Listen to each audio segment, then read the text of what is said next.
um, Ulrich. Matt, more or less, aid and assistance and all that is more aid, more assistance, as Ulrich says. It's very much up your alley in a way, and you've been involved with that. But the same thing, how you have contributed to that, and as well as the stability of Iraq. If you give us a brief background on that, and the floor is yours. Well, of course, Farhad, thank you very much for that, leading us off on this, and thank you to Tueller and MERI for this opportunity to, in person, be able to participate in an event like this, and I'm sure we're all happy to be here for that. Thanks, my colleagues. I do want to mention,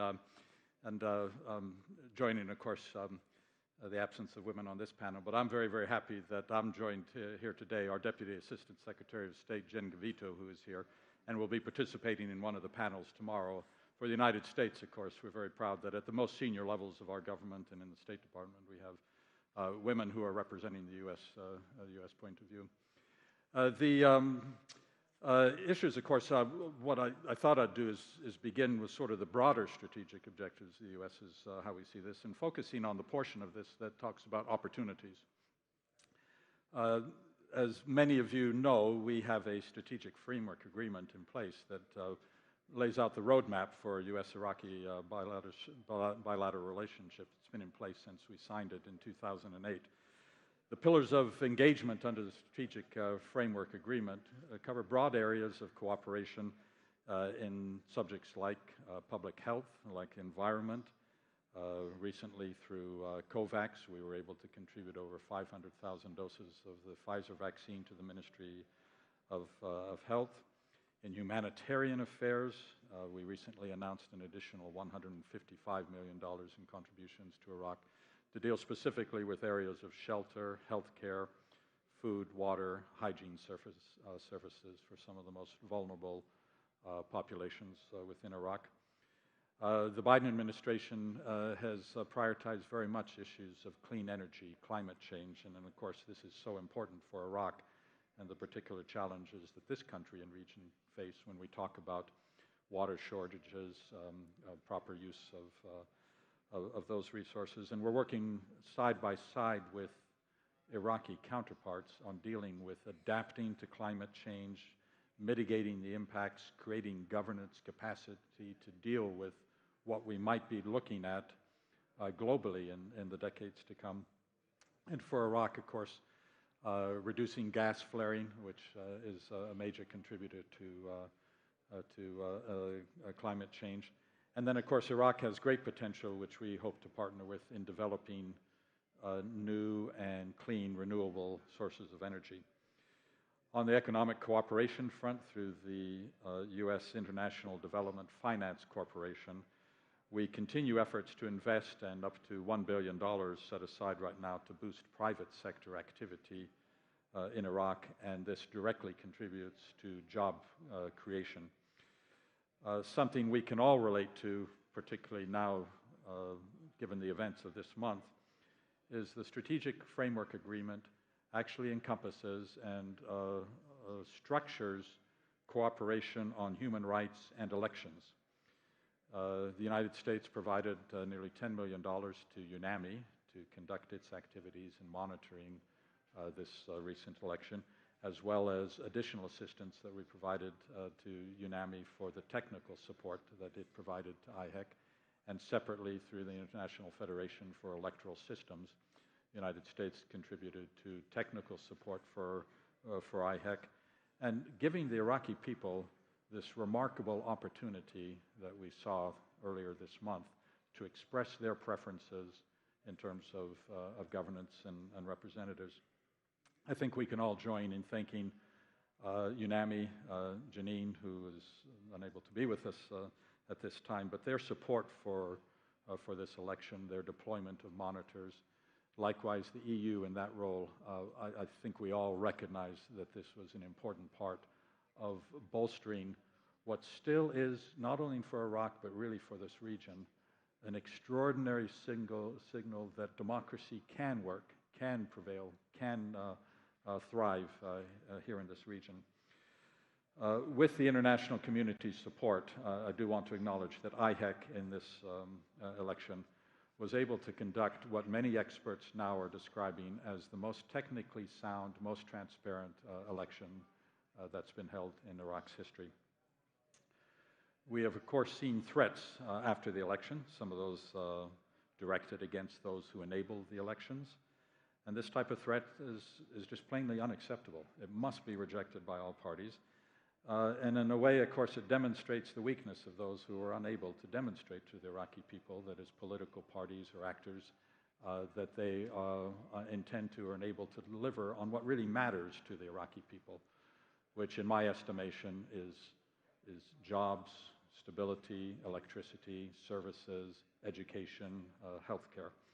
That is the way political parties are going to earn the trust and consent of the Iraqi people. So as you can see, with the United States, we share partnership and common interests that go far beyond just the security aspects of our relationship, however important those are. So all of these pillars of various cooperative endeavors with Iraq demonstrate that the U.S., in fact, has a long-term commitment to this relationship. And it's a relationship that, for our view, is going to help sustain the long-term prosperity, stability, and security of Iraq. In all of my conversations with Iraqi interlocutors, diplomatic colleagues, I go to great lengths to underscore that the U.S. commitment to this relationship is a long-term strategic interest. This is not something that's going to change over the course of years or even decades.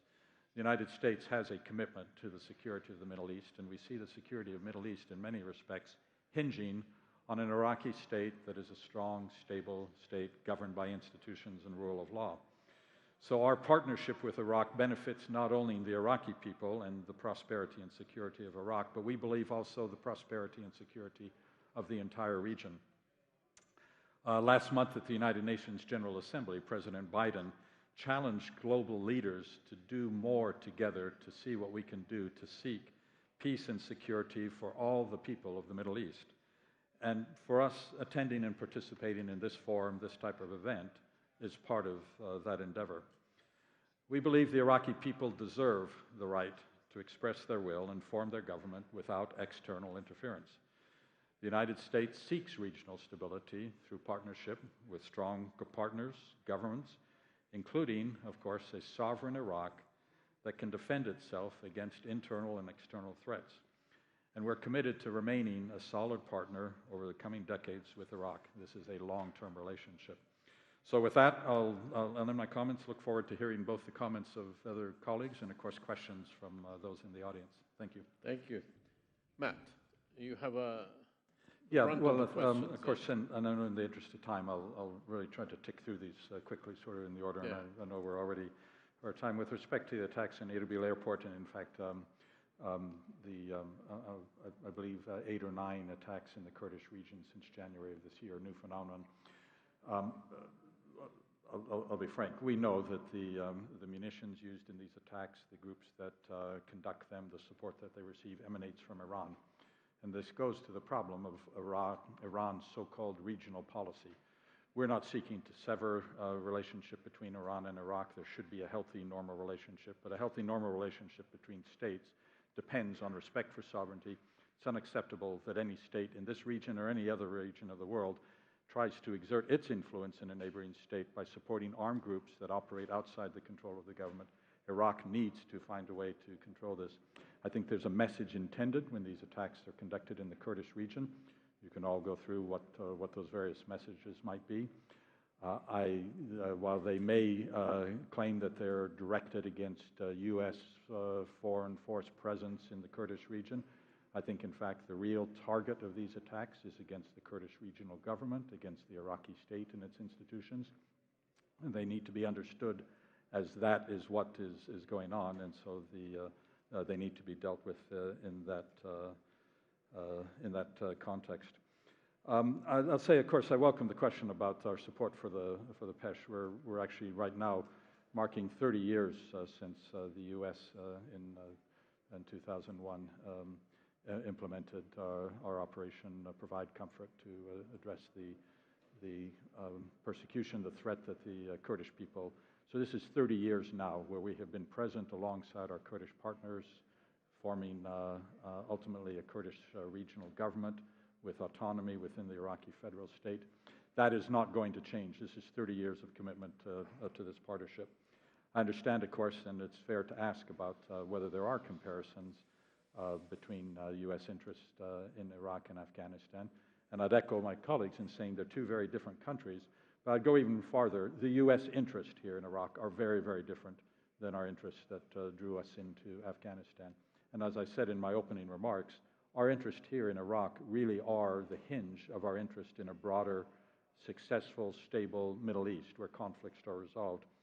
I can only roll my eyes at anybody who say that somehow Iraq is simply an intellectual construct or that it exists in the minds of academics or people in the State Department. Look at us sitting here. This is a real country with an important role, a significant role in this region. I point to the recent convening in Baghdad of the Neighbors Conference by the government of Prime Minister Khatami, the previous visits here of Egypt and Jordan. This region recognizes how critical Iraq is to their own security, their own stability, and are leaning in very heavily along with us and others who want to see a success in this endeavor. The question of, again, on the attacks of indirect fire rockets, drones on this, and how we have dealt with them in terms of sanctions. Unfortunately, of course, sanctions are a very, very limited tool in deterring or changing the behavior of actors, particularly if the sanctions are unilateral. I can almost assure you that Abu Fadak or others who are on the sanctions list for their role in this, they don't have bank accounts in the United States. They're not particularly affected. They're not looking to travel where they might find this. So I think we need, and we are engaged in an effort to review the effectiveness of sanctions policy, whether it's used in a way that establishes the intent of deterring or changing the behavior that we're seeking to change.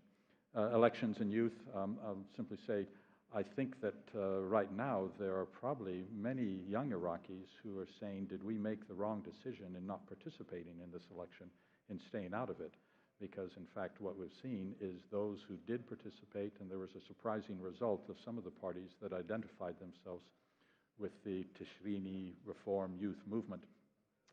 We are, of course, engaged in many ways of trying to work and support. I know that we have a representative here from the National Democratic Institute, Steve, and other U.S. NGOs that work with sort of grassroots organization. I hope in the election in 2025 that many of those young Iraqis will say, no, we can and should have a voice, and that they come out in larger numbers to make sure that voice is heard. Of course, our history with the Kurdish region has been one that largely, I think, has been based on strong partnership. We always haven't seen things the same way. The referendum of 2017 was a very, very difficult moment, not just in terms of the U.S. relationship with the Kurdish regional government, but I think it also really sort of highlighted the fact that there are still issues to be resolved in the relationship between Baghdad and Erbil.